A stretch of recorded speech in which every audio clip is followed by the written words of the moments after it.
সংবাদ সবাইকে স্বাগত জানাচ্ছি। আমি ফিরোজ তোহা। শুরুতেই সংবাদ শিরোনাম জানিয়ে দেব এই মুহূর্তে হাতে পাওয়া সর্বশেষ গুরুত্বপূর্ণ আপডেট বাংলা সংবাদ। শুরুতেই থাকছে সেভেন সিস্টার্সকে ভারত থেকে আলাদা করে দেব হাসনাত। আওয়ামী লীগের নেতাকর্মীদের আশ্রয় দিয়ে রাখলে সেভেন সিস্টার্সকে ভারত থেকে আলাদা করে দেওয়া হবে বলে ঘোষণা দিয়েছেন জাতীয় নাগরিক পার্টির দক্ষিণাঞ্চলের মুখ্য সংগঠক হাসনাত আব্দুল্লাহ।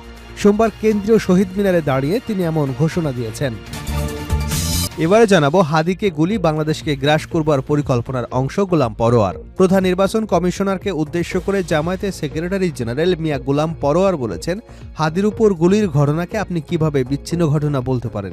তফসিল ঘোষণার পরদিন জাতীয় সংসদ সদস্য পদপ্রার্থীকে প্রকাশ্যে গুলিবিদ্ধ করবার কথা কখনো বিচ্ছিন্ন ঘটনা হতে পারে না। ওসমান হাদির উপর গুলি বাংলাদেশকে গ্রাস করবার পরিকল্পনারই অংশ। এদিকে সুব্রত বাইনের মেয়ে আটক। শীর্ষ সন্ত্রাসী সুব্রত বাইন ওরফে মোহাম্মদ ফতে আলীর মেয়ে সাবিনা ইয়াসমিন সিনথিয়াকে আটক করেছে র্যাব। সোমবার দুপুরে কুমিল্লার কেন্দ্রীয় কারাগারের মূল ফটকের সামনে থেকে তাকে আটক করা হয়। র্যাব জানায় গোপন সংবাদের ভিত্তিতে অভিযান চালিয়ে তাকে গ্রেপ্তার করা হয়েছে। এদিকে কোথায় আছে পাকিস্তানিদের আত্মসমর্পণের দলিলটির মূল কপি? ৭১-এর ১৬ ডিসেম্বর অভ্যুদয় হয় বাংলাদেশের। এদিন বিকেলে ঢাকা রেসকোর্স ময়দানে মিত্র বাহিনীর কাছে পাকিস্তানি সেনাবাহিনী নিঃশর্তভাবে আত্মসমর্পণ করে। তাদের এই আত্মসমর্পণের মধ্য দিয়ে ২৬শে মার্চ শুরু হয় মুক্তিযুদ্ধের সফল পরিসমাপ্তি। জানিয়ে দেব এবারে থাকছে ভারতের স্বার্থ রক্ষাকারীদের নিরাপদে থাকতে দেওয়া হবে না মাহফুজ আলম। বাংলাদেশে ভারতের এবং ভিনদেশীদের স্বার্থ রক্ষায় যারা কাজ করে তাদের নিরাপদে থাকতে দেওয়া হবে না বলে মন্তব্য করেছেন অন্তর্বর্তী সরকারের সাবেক উপদেষ্টা এবং জুলাই গণঅভ্যুত্থানের অন্যতম সংগঠক মাহফুজ আলম। এবং সর্বশেষ জানাবো আরও ৩০০ কোটি রুপির ইসরায়েলি হেরন মার্ক ২ ড্রোন কিনছে ভারত। অপারেশন সিঁদুরে দুর্দান্ত পারফরমেন্স, জরুরি ক্রয়ের মাধ্যমে ইসরায়েল থেকে আরও হেরন ২ মার্ক ড্রোন কিনছে ভারত। গত ২৩ বছরে অন্তত ১৪ বার দুর্ঘটনার মুখে পড়ে ইহুদিদের তৈরি এই পাইলটবিহীন যান। কিন্তু তারপরেও হেরনের উপর এদেশের সেনাবাহিনীর অগাধ বিশ্বাস এতটুকু টোল খায়নি। এতক্ষণ শুনছিলেন সংবাদ শিরোনাম, এবার বিস্তারিত। প্রিয় দর্শক, আপনি যদি এই চ্যানেলে নতুন হয়ে থাকেন, ভিডিওটি দেখতে দেখতে চ্যানেলটি সাবস্ক্রাইব করে আমাদের সঙ্গে থাকুন। আর এই ভিডিও সম্পর্কে আপনি আপনার মূল্যবান মতামতটি কমেন্ট বক্সে জানিয়ে দিন। আর হ্যাঁ প্রিয় দর্শক, জানিয়ে দিন ভিডিওটি কোথা থেকে দেখছেন। ভিডিওটি শেয়ার করে আপনার বন্ধুদের মাঝে ছড়িয়ে দিন, যাতে তারাও জানতে পারে নিত্য নতুন আপডেট। সেভেন সিস্টার্সকে ভারত থেকে আলাদা করে দেব হাসনাত। আওয়ামী লীগের নেতাকর্মীদের আশ্রয় দিয়ে রাখলে সেভেন সিস্টারকে ভারত থেকে আলাদা করে দেওয়া হবে বলে ঘোষণা দিয়েছেন জাতীয় নাগরিক পার্টির দক্ষিণাঞ্চলের মুখ্য সংগঠক হাসনাত আব্দুল্লাহ। সোমবার কেন্দ্রীয় শহীদ মিনারে তিনি এই ঘোষণা দিয়েছেন। এ সময় হাসনাত আব্দুল্লাহ বলেন, যারা আমাদের দেশের সার্বভৌমত্ব, ভোটাধিকার, মানবাধিকার, এদেশের সন্তানদের বিশ্বাস করে না, তাদের আশ্রয় ট্রেনিং দিয়ে সন্ত্রাসী কার্যক্রম করতে উস্কে দিচ্ছে। আমরাও বলে দিচ্ছি, আপনাদের থেকে যারা স্বাধীনতা চায় তাদের আশ্রয় দিয়ে সেই সেভেন সিস্টার্সকে ভারত থেকে বিচ্ছিন্ন করে দেব। তিনি আরও বলেন, যারা এখনও দিল্লির তাবেদারি করছে তাদের বলছি, আপনাদের বিরুদ্ধে লড়াই করে আমরা তৃতীয় স্বাধীনতা অর্জন করব। নির্বাচন কমিশনের উদ্দেশ্যে বলেন, আপনার আমার মৃত্যু এই নির্বাচন কমিশনের কাছে কেবল একটি সংখ্যা মাত্র।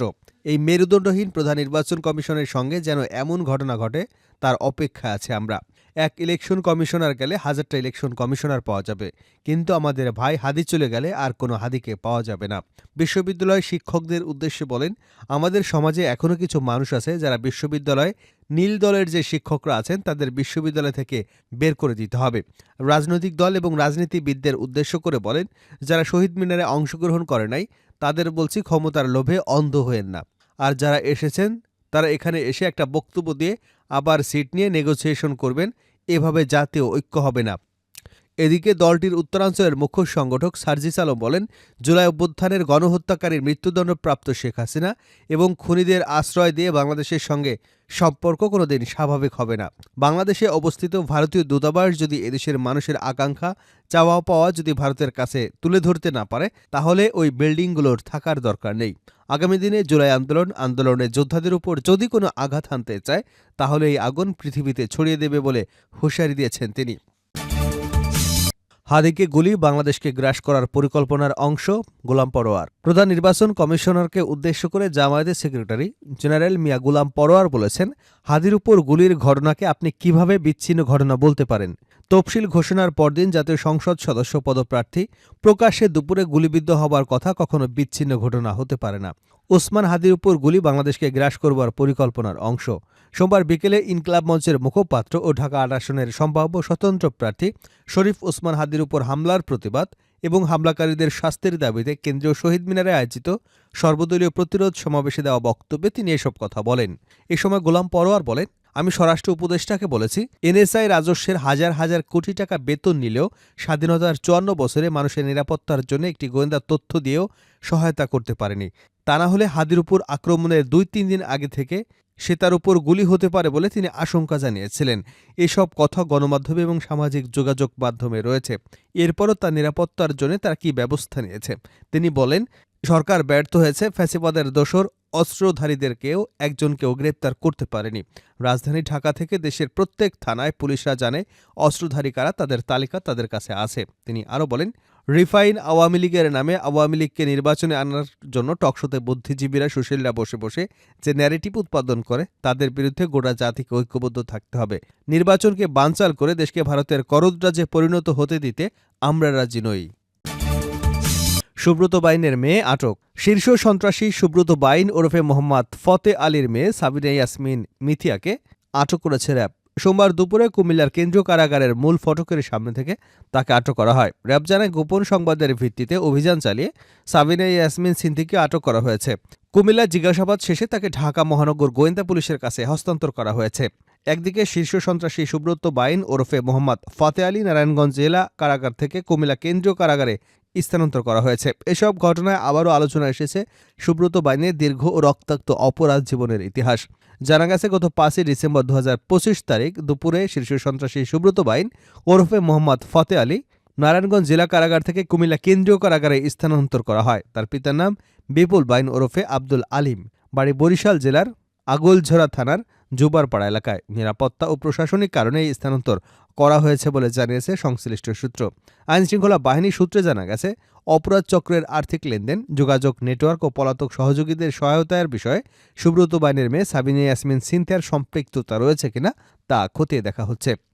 উল্লেখ্য, ২০০১ সালে বাংলাদেশের স্বরাষ্ট্র মন্ত্রণালয় ২৩ জন শীর্ষ সন্ত্রাসীকে ধরিয়ে দিতে পুরস্কার ঘোষণা করেছিল। সুব্রত বাইন ছিলেন তাদের মধ্যে অন্যতম। একই বছর তার বিরুদ্ধে ইন্টারপোলের রেড নোটিশ জারি করা হয়। পুলিশের হাতে গ্রেপ্তার এড়াতে তিনি ২০০৩ সালে বাংলাদেশ ছেড়ে ভারতে পালিয়ে যান। সেখানে গিয়ে ব্যবসা শুরু করেন, জমি কেনেন এবং বাড়ি নির্মাণ করেন। ২০০৮ সালের ১১ অক্টোবর কলকাতা পুলিশ তাকে গ্রেপ্তার করলেও জামিনে মুক্ত হয়ে আবারও পলাতক হন। ২০০৯ সালের ২২ September Kolkata police special task ফোর্সের কিছু ধাওয়ায় তিনি নেপাল সীমান্তের কাকরভিটা শহরে পালিয়ে যান এবং নেপালি পুলিশ তাকে গ্রেপ্তার করে। প্রকাশ্যে অশোভন আচরণের দায়ে তাকে ভাদ্রপুর জেল, পরে ঝুমকা কারাগারে পাঠানো হয়। ২০১২ সালের ৮ই নভেম্বর ঝুমকা কারাগার থেকে দীর্ঘ সুড়ঙ্গ কেটে আবারও ১০ জন কয়েদির সঙ্গে পালিয়ে যায় সুব্রত বাইন। বাঁশকাটা চাকু দিয়ে রাতভর অন্ধকারে মাটি কেটে এই সুড়ঙ্গ তৈরি করা হয়েছিল। কোথায় আছে পাকিস্তানিদের আত্মসমর্পণের দলিলটির মূল কপি? ৭১-এর ১৬ ডিসেম্বর অভ্যুদয় হয় বাংলাদেশের। এদিন বিকেলে ঢাকা রেসকোর্স ময়দানে বর্তমান সরোয়ার্দী উদ্যান মিত্রবাহিনীর কাছে পাকিস্তান সেনাবাহিনী নিঃশর্তভাবে আত্মসমর্পণ করে। তাদের এই আত্মসমর্পণের মধ্য দিয়ে ২৬শে মার্চ শুরু হয় মুক্তিযুদ্ধের সফল সমাপ্তির পরিসমাপ্তি ঘটে। ১৯৭১ সালের ১৬ ডিসেম্বর সকাল ৯:১৯টার সময় মানেকশ ভারতের পূর্বাঞ্চল বাহিনীর chief of general staff major general JFR জেক বলে আত্মসমর্পণের দলিল এবং আনুষ্ঠানিকতা চূড়ান্ত করবার জন্য ঢাকায় পাঠান। ঢাকায় আলোচনাকালে নিয়াজি দলিলে আত্মসমর্পণ শব্দটির জায়গায় যুদ্ধবিরতি লেখার প্রস্তাব দিলে জেকব তা বাতিল করে দেন। এরই মধ্যে পাকিস্তান সেনাবাহিনী মানসিকভাবে পরাজয় স্বীকার করে নিয়েছিল। আত্মসমর্পণের দলিল সহ এই অনুষ্ঠানের আয়োজনের বিষয়ে নিয়াজির সম্মতি পেতে জেকবকে তাই বিশেষ বেগ পেতে হয়নি। পাকিস্তানি সেনাবাহিনী এদিন বিকাল ৪:৫৫ রেসকোর্স ময়দানে আত্মসমর্পণের দলিলে সই করে। আত্মসমর্পণের ঐতিহাসিক দলিলের নাম ছিল ইনস্ট্রুমেন্ট অফ সারেন্ডার। এটি ৩ গ্রস্তে প্রস্তুত করা হয়।